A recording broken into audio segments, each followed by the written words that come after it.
నమస్తే, welcome to our channel. నేను సౌజన్య. తెలంగాణ ముఖ్యమంత్రి రేవంత్ రెడ్డి ప్రధానమంత్రి మోదీ గారిని కలవడం జరిగింది. ఆయన ఒక్కలే కాకుండా పక్కనే బట్టి విక్రమార్క కూడా ఉన్నారు. కలిస్తే ఒకలే కలుస్తారు కదా జనరల్లీ ముఖ్యమంత్రి గారు మోదీ ప్రధానమంత్రిని. పక్కనే బట్టి విక్రమార్క ఎందుకున్నారు? నమ్మకం ఎక్కువైపోయిందా? అసలు లేకపోవడం వల్ల అక్కడ బట్టి విక్రమార్క ఉన్నారా? అసలు ఏం జరగబోతోంది ఏంటి? ఈ అంశానికి సంబంధించి మనతో మాట్లాడడానికి వారి విశ్లేషణ మనతో పంచుకోవడానికి ఈరోజు మనతో పాటు ఉన్నారు senior journalist, senior political analyst CS Rao garu ఉన్నారు. వారితో మాట్లాడదాం. నమస్తే అండి. నమస్తే సౌజన్య. అంటే జనరల్ ఎప్పుడైనా కానీ సీఎం ఆర్ఎల్స్ పిఎం కలుస్తున్నారంటే వాళ్ళే కలుస్తారు, పక్కన ఎవరు చుట్టుపక్కల ఉండరు. కానీ తెలంగాణ సీఎం రేవంత్ రెడ్డి ప్రధాని మోదీని కలిసినప్పుడు పక్కన బట్టి విక్రమార్క కూడా ఉన్నారు. ఆయన ఎందుకున్నారు? ఎందుకు ఉండాల్సి వచ్చింది? రేవంత్ రెడ్డి మీద నమ్మకం లేకనా, లేకపోతే అతి నమ్మకం వల్ల ఆయన అక్కడ ఉండాల్సి వచ్చింది? సరిగ్గా ఈ పాయింట్ మీదనే చర్చ జరుగుతుంది. కాంగ్రెస్ పార్టీ వర్గాలనే కాదు, విపక్షాల్లో కూడా జరుగుతుంది. తెలంగాణ వ్యాప్తంగా కూడా ఇదే జరుగుతుంది. సాధారణంగా ఏంటంటే ముఖ్యమంత్రిగా ఎంపికైనటువంటి రేవంత్ రెడ్డి కట్టసీగా ప్రధానమంత్రిని కలుస్తూ ఉంటారు. ఇది ఆనవాయితీ. ఏ పార్టీకి సంబంధించినటువంటి ముఖ్యమంత్రి అయినా, ఏ పార్టీకి సంబంధించినటువంటి వాళ్ళైనా కానీ ఆ రాష్ట్రానికి ముఖ్యమంత్రిగా ఎన్నికైన తర్వాత పదవి బాధ్యతలు స్వీకరించిన తర్వాత ఫెడరల్ సిస్టంలో కేంద్రం రాష్ట్రం కలిసి వెళ్ళాలి. కాబట్టి రాష్ట్ర అభివృద్ధికి కానీ లేదంటే రాష్ట్రానికి సంబంధించినటువంటి అంశాల విషయంలో కానీ చర్చించుకోవాలి. కాబట్టి అది ఆనవాయితీ. ఏ ముఖ్యమంత్రి అయినా సరే కొత్తగా ఎంపికైనప్పుడు ఆ ముఖ్యమంత్రి బాధ్యతలు స్వీకరించిన తర్వాత ప్రధానమంత్రిని కలుస్తారు. ఇది కట్టసి. కానీ రేవంత్ రెడ్డి వెళ్తూ బట్టి విక్రమార్కని డిప్యూటీ సీఎం అని కూడా తీసుకెళ్లారు.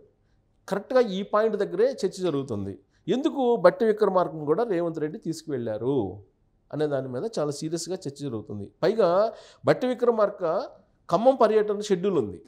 ఖమ్మం పర్యటన షెడ్యూల్ని ఆల్ ఆఫ్ సడన్గా రద్దు చేసుకొని ఆయన రేవంత్ రెడ్డితోటి కలిసి వెళ్ళాడు. రేవంత్ రెడ్డి బట్టి విక్రమార్క ఇద్దరు కలిసి ప్రధానమంత్రి నరేంద్ర మోడీని భేటీ అయ్యారు. ఏం అవసరం వచ్చింది? బట్టి విక్రమార్క కూడా తీసుకెళ్లాల్సిన అవసరం వచ్చింది అనేది ఇప్పుడు విపక్షాలు వేస్తున్నటువంటి ప్రశ్న. కలిస్తే ముఖ్యమంత్రి హోదాలో రేవంత్ రెడ్డి ఒక్కళ్ళే కలవాలి. డిప్యూటీ సీఎంని కూడా తీసుకెళ్లాల్సిన అవసరం ఏంటి అని అంటే వెళ్ళొచ్చు, దాంట్లో తప్పలేదు. కానీ కాంగ్రెస్ పార్టీలో ఉండేటువంటి పరిస్థితుల దృష్ట్యా కొన్ని అనుమానాలు రాక తప్పదు, వస్తాయి కూడా, సహజంగా వస్తాయి. అలాంటి అనుమానాలు వ్యక్తం చేసినటువంటి వాళ్ళని మనం తప్పు పట్టలేం. కారణం ఏంటంటే రేవంత్ రెడ్డి ముఖ్యమంత్రిగా కావడానికి ముందుగా జరిగినటువంటి ఎక్సర్సైజ్ అంతా తెలంగాణ సమాజానికి తెలుసు. ఆల్రెడీ ముఖ్యమంత్రి కావడానికి బట్టి విక్రమార్క ట్రై చేశాడు, ఉత్తమ్ కుమార్ రెడ్డి ట్రై చేశారు, కోమటిరెడ్డి వెంకటరెడ్డి ట్రై చేశారు. కానీ రేవంత్ రెడ్డికే ముఖ్యమంత్రి పదవి ఇవ్వడం జరిగింది. అయినప్పటికీ ఏఐసిసికి ఎక్కడో ఒక అనుమానం ఉంది రేవంత్ రెడ్డి మీద. ఆ అనుమానం ఎందుకు ఉంది అని అంటే గతంలో సీనియర్స్గా ఉన్నటువంటి కాంగ్రెస్ పార్టీ వాళ్ళు చాలామంది ఆయన మీద రకరకాల ఆరోపణలు చేశారు. ఏం చేశారు? చేసినటువంటి ఆరోపణ, ప్రధానమైనటువంటి ఆరోపణ ఏంటి? ఆయన బ్లాక్మెయిలరు, ఆయన రియల్ ఎస్టేట్ డాను, ఆయన కోవట్టు బీజేపీకి, ఆయన కేసీఆర్ కోవట్టు, ఆయన కొత్త పార్టీ పెట్టుకోబోతున్నాడు, కాంగ్రెస్ పార్టీ నట్టేట్టు ముంచుతాడు. ఇలాంటి రకరకాలుగా ఆయన మీద ప్రచారం చేశారు. ఇన్ని ప్రచారాలు ఉన్నప్పటికీ కూడా ఏఐసిసి ఆయన్ని పడిన కష్టాన్ని నమ్మి ఆయన పడిన కష్టానికి ఆయనకే సీఎం ఇవ్వాలని చెప్పి ఇచ్చింది. ఇచ్చినప్పటికీ కూడా ఆయన మీద అయితే స్పై అయితే కొనసాగుతుందని చెప్పేసి రాజకీయ వర్గాల్లో జరుగుతున్నటువంటి చర్చ. ఎందుకు స్పై నడుస్తుంది? ప్రత్యేకించి ప్రధానమంత్రి నరేంద్ర మోడీని కలిసేటప్పుడు రేవంత్ రెడ్డిని ఒక్కళ్ళే పంపించడానికి బదులుగా బట్టి విక్రమార్కని పంపించారని అంటే రేవంత్ రెడ్డి మీద ఏఐసిసికి నమ్మకం లేదు అనేటువంటి ఒక వాదన బయటకు వస్తుంది. దానికి కారణం ఏంటంటే రేవంత్ రెడ్డి ఆర్ఎస్ఎస్ బ్యాక్గ్రౌండ్, ఆ తర్వాత ఏబీవీపీ విద్యార్థి నాయకుడిగా ఉన్నారు, ఆ తర్వాత ఆయన టీఆర్ఎస్ పార్టీలో చాలా స్వల్ప టైం పనిచేశారు, ఆ తర్వాత ఆయన తెలుగుదేశం పార్టీలో దీర్ఘకాలం పాటు పనిచేశారు, తర్వాత కాంగ్రెస్ పార్టీలో చాలా షార్ట్ పీరియడ్లోనే ఆయన ముఖ్యమంత్రి అయ్యారు. ఇక్కడ మూలాలు ఎక్కడున్నాయి? ఆర్ఎస్ఎస్ మూలాలు ఉన్నాయి, ఏబీపీ మూలాలు ఉన్నాయి. ఏబీపీ ఏంటి? బీజేపీ అనుబంధ విద్యార్థి విభాగం. సో కాబట్టి అక్కడ ఏదో నరేంద్ర మోడీతోటి మిలాఖత్ అవుతారు, రహస్యంగా ఏదైనా చర్చలు జరుపుకోవచ్చు ఆర్ఎస్ఎస్ కాబట్టి అనేటువంటి ఒక అనుమానం రేవంత్ రెడ్డి మీద ఉంది. ఎందుకు అనుమానం ఉందనంటే చాలా సింపుల్ లాజిక్. కాంగ్రెస్ పార్టీ సీనియర్లో ఉండేటువంటి అనుమానం, కాంగ్రెస్ పార్టీలో సీనియర్స్లో జరుగుతున్నటువంటి చర్చ, కాంగ్రెస్ పార్టీ సీనియర్లు ఏఐసీసీకి అందించినటువంటి సమాచారం ఏంటంటే రాబోయేటువంటి రోజుల్లో రేవంత్ రెడ్డి కొత్త పార్టీ పెట్టుకుంటారు, జగన్మోహన్ రెడ్డి లాగా కాంగ్రెస్ పార్టీకి మేకై కూర్చుంటారు అనేటువంటి ఒక అభిప్రాయాన్ని ఏఐసీసీలో కలిగించారు కొంతమంది సీనియర్స్.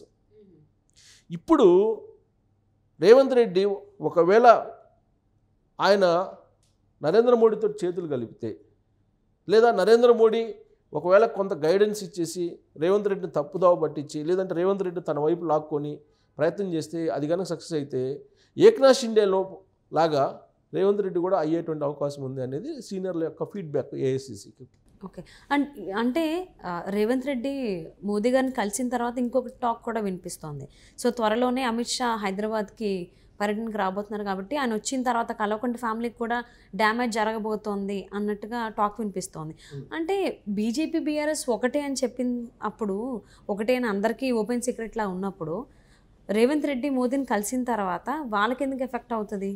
సో ఒకటి బీఆర్ఎస్ బీజేపీ ఒకటి అనేది ఎప్పుడు దాకా, మొన్న అసెంబ్లీ ఎన్నికల దాకా. అలానే ఎప్పుడు కూడా స్టాండ్ ఒకేలాగా ఉండవు రాజకీయ పార్టీలకి. పరిస్థితిని బట్టి మారుతూ ఉంటాయి, పరిణామాలు కూడా మార్చుకుంటాయి, వ్యూహాలు కూడా మార్చుకుంటూ ఉంటుంది. అంటే షా ఇప్పుడు రాబోతున్నారు కదా ఈ మంత్ ఎండ్కి, అప్పుడు మంత్ ఎండింగ్ కాదు, 28వ తారీఖు రేపే రాబోతున్నాడు ఆయన. రేపే హైదరాబాద్ రాబోతున్నారు. హైదరాబాద్లో ఆయన బీజేపీ తోటి మీటింగ్ పెట్టబోతున్నారు. బీజేపీ తోటి మీటింగ్ పెట్టి బీజేపీ రాబోయేటువంటి రోజుల్లో 2 డిజిట్స్ ఎంపీ స్థానాలు గెలుచుకోవాలనేది వ్యూహాలు రచించబోతున్నారు. సో ఆయన వ్యూహం అలా ఉంది. రాబోయేటువంటి రోజుల్లో ఖచ్చితంగా తెలంగాణలో బీజేపీ జెండా ఎగరేయాలి, రాబోయేటువంటి రోజుల్లో బీజేపీ రావాలి. అందుకే ఏక్నాథ్ షిండే అనేది ఇప్పుడు వస్తుంది. ఇప్పుడు బట్టి విక్రమార్కని తీసుకొని వెళ్ళడానికి కారణం ఏంటంటే రేవంత్ రెడ్డి తన మీద అపవాదు రాకుండా తీసుకెళ్ళాడని చెప్పి ఆయన అభిమానులు లేదంటే ఆయన అనుచరులు చెప్తున్నారు. ఈ అపవాదులన్నీ ఎందుకు? సో కాంగ్రెస్ పార్టీకి కూడా అనుమానాలు ఉన్నాయి కదా, చాలా అనుమానాలు సీనియర్స్ కలిగించారు. సో అనుమానాలు ఎందుకు అసలు డైరెక్ట్గా ఇద్దరం పోతే పోద్దుగని చెప్పి ఇద్దరు వెళ్ళారు. అది కూడా ఏఐసీసీ సూచనలు అని చెప్పి ఇంకొక రకంగా వినిపిస్తుంది. అయితే ఏక్నాథ్ షిండేలో లాగా రేవంత్ రెడ్డి అవుతారా అనేటువంటి ఒక అనుమానం కాంగ్రెస్ వర్గాల్లో కూడా కొంతమందిలో ఉంది. ఎందుకనంటే ఇప్పుడు రేవంత్ రెడ్డి మీద ఆపరేషన్ కొనసాగించిన నరేంద్ర మోడీ, లేదా రేవంత్ రెడ్డికి సెకండ్ ఆలోచన ఉన్న సీనియర్స్ చెప్తున్నట్టు ఆయన ఏక్నాథ్ షిండేగా మారేటువంటి అవకాశం ఉంది. అప్పుడు బీఆర్ఎస్ పార్టీని క్లోజ్ చేసేటువంటి అవకాశం ఉంది. ఎలా అంటే ఇప్పుడు బీజేపీ తలుచుకుంటే కనుక బీఆర్ఎస్ పార్టీని క్లోజ్ చేయించవచ్చు. ఎలా క్లోజ్ చేయించవచ్చు అంటే ఆల్రెడీ మనం ఇతర రాష్ట్రాల్లో చూస్తున్నాం.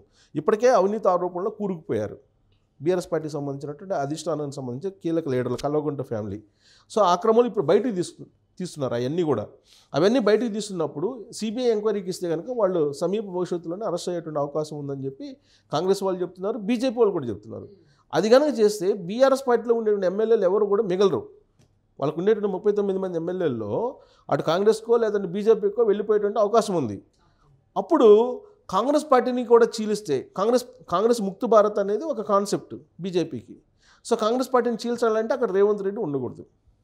సో రేవంత్ రెడ్డి తన వైపు తిప్పుకునేటువంటి ప్రయత్నం బీజేపీ చేసి ఏక్నాథ్ షిండే లాగా రేవంత్ రెడ్డిని చేస్తుందేమో ఒక అనుమానం ఎక్కడో ఒక మూలన ఉంది కాంగ్రెస్ పార్టీలో అటువంటి సీనియర్లకు కానీ లేదంటే ఏఐసీసీకి కూడా కొంతమంది చెప్పడం జరిగింది.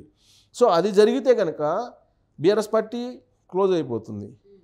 ఇంకొక వైపు కాంగ్రెస్ ముక్త భారత్ అని కాంగ్రెస్ క్లోజ్ అయ్యే అవకాశం ఉంది. అప్పుడు కాంగ్రెస్ ప్లేస్లో తెలంగాణ జనసమితి అని ఒక పార్టీ ఉంది, కోదండరామిరెడ్డిది.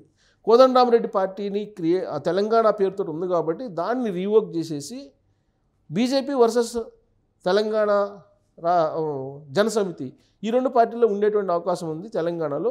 సో ఇది ప్లాన్ చేస్తుంది బీజేపీ. ఈ ప్లానింగ్లో రేవంత్ రెడ్డిని ఏమన్నా తమ వైపు తిప్పుకుంటారా అనేటువంటి ఒక అనుమానం కాంగ్రెస్ పార్టీ వర్గాల్లో ఉంది. ఈ అనుమానం రావడానికి కూడా కారణం లేకపోలేదు. తెలంగాణ జనసమితిని కాంగ్రెస్ పార్టీలో విలీనం చేస్తామని చెప్పి కోదండరాం ముందుకు వచ్చారు ఎన్నికల ముందు. కానీ దాన్ని విలీనం చేయకుండా కేవలం మద్దతు ఇచ్చే పార్టీగానే మాత్రం ఉంచారు. దాని వెనక కూడా రేవంత్ రెడ్డి ప్రమేయం ఉండొచ్చు అనేది కాంగ్రెస్ పార్టీ సీనియర్ల యొక్క అనుమానం. సో ఇన్ని కోణాల నుంచి చూస్తే రాబోయేటువంటి రోజుల్లో ఏక్నాథ్ షిండే లాగా రేవంత్ రెడ్డిని తయారు చేస్తుంది బీజేపీ. అందుకే బీజేపీ పైగా ఈయన ఆర్ఎస్ఎస్ మూలాలు ఉన్నాయి. అందుకే ఇతను ఒక్కడిని పంపించకుండా ఉంటే బెటర్ అనే ఉద్దేశంతో ఇప్పుడు ఆయన్ని బట్టి విక్రమార్కను కూడా పంపించారు అనేది ఒక వర్షన్ వినిపిస్తుంది. సో తెలంగాణ ముఖ్యమంత్రి రేవంత్ రెడ్డి ప్రధానమంత్రి మోదీని కలిసిన తర్వాత నుంచి చాలా భిన్నాభిప్రాయాలు వ్యక్తమవుతున్నాయి. సో అమిత్ షా వచ్చిన తర్వాత బీఆర్ఎస్కి సంబంధించి లేదా కల్వకుంట్ల ఫ్యామిలీకి సంబంధించి ఏమన్నా మార్పులు చేర్పులు వస్తాయా, పరిణామాలు ఏ విధంగా ఉంటాయని చెప్పేసి అని వేచి చూద్దామండి. And thank you so much for spending your valuable time with us, రావు గారు.